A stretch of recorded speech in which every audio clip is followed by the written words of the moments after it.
विधानसभा चुनाव की तारीख नजदीक आती जा रही है, लेकिन बिहार में न ही महागठबंधन और न ही एनडीए दोनों ही दलों में से किसी में सीट बंटवारे को लेकर के बातचीत फाइनल हुई है। अब तक दोनों ही दलों में सीट को लेकर के पेच फंसा हुआ है। इसी बीच उपेंद्र कुशवाहा का एक पोस्ट सामने आया जिसने खलबली मचा दी। बता दें कि ऐसा माना जा रहा था कि आज एनडीए की तरफ से सीट शेयरिंग का ऐलान हो जाएगा। ये बता दिया जाएगा कि कौन सी पार्टी कितने सीटों पर चुनाव लड़ेगी। लेकिन इन तमाम चर्चाओं पर अब विराम लगाते नजर आ रहे हैं उपेंद्र कुशवाहा। उपेंद्र कुशवाहा ने सोशल मीडिया हैंडल एक्स पर एक पोस्ट किया और पोस्ट करते हुए सबको चौंका दिया। उपेंद्र कुशवाहा ने लिखा, इधर उधर की खबरों पर मत जाइए, वार्ता अभी पूरी नहीं हुई है, इंतजार कीजिए। मीडिया में कैसे खबर चल रही है मुझको नहीं पता। अगर कोई खबर प्लांट कर रहा है तो ये छल है, धोखा है। आप लोग ऐसे ही सजग रहिए।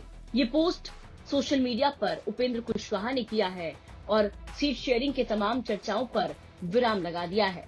बता दें कि एक तरफ उपेंद्र कुशवाहा का ये पोस्ट सामने आया है तो वहीं दूसरी तरफ चिराग पासवान और जीतन राम मांझी भी फिलहाल सीटों को लेकर के मानते हुए नहीं दिख रहे हैं। बिहार विधानसभा चुनाव को लेकर के एनडीए में सीट शेयरिंग फॉर्मूला अब भी फाइनल होता नहीं दिख रहा। बीजेपी की ओर से लगभग सब फाइनल होने और आज शाम को सीट बंटवारे की घोषणा करने की बात कह दी गई, लेकिन सहयोगी दल आरएलएम के राष्ट्रीय अध्यक्ष उपेंद्र कुशवाहा ने सुबह सुबह ये पोस्ट करके खलबली मचा दी। उन्होंने साफ साफ कहा है कि सीटों पर बातचीत अभी पूरी नहीं हुई है। उपेंद्र कुशवाहा के इस पोस्ट के सामने आने के बाद अब ये संकेत मिल रहे हैं कि एनडीए में अब भी सीट बंटवारे पर पेच फंसा हुआ है।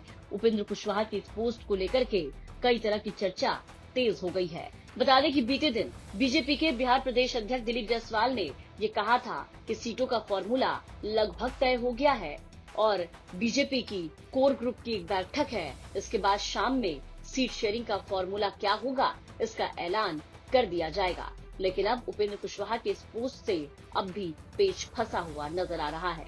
बता दें कि एनडीए में कई दौर की बातचीत हो चुकी है। विनोद तावड़े से लेकर के नित्यानंद राय तक एक तरफ जहां चिराग पासवान से मिलने कई बार पहुंच चुके हैं तो वहीं जीतन राम मांझी भी नाराज दिख रहे हैं। उपेंद्र कुशवाहा की नाराजगी जग जाहिर थी, लेकिन इन तमाम चर्चाओं के बीच जब बीजेपी के प्रदेश अध्यक्ष ने ये कहा कि सीटों पर बातचीत हो गई है, शाम तक ऐलान हो जाएगा, तो ऐसा लगा जैसे एनडीए में चल रही अंतरकला अब चुनाव नजदीक आते ही शांत हो गई। लेकिन उपेंद्र कुशवाहा ने तमाम बातों पर विराम लगा दिया। देखना होगा कि शाम तक पार्टी के अंदर से क्या कुछ फैसला आता है और एनडीए में सीट शेयरिंग का फॉर्मूला शाम तक तय होता है या फिर नहीं। ब्यूरो रिपोर्ट, बिहार तक।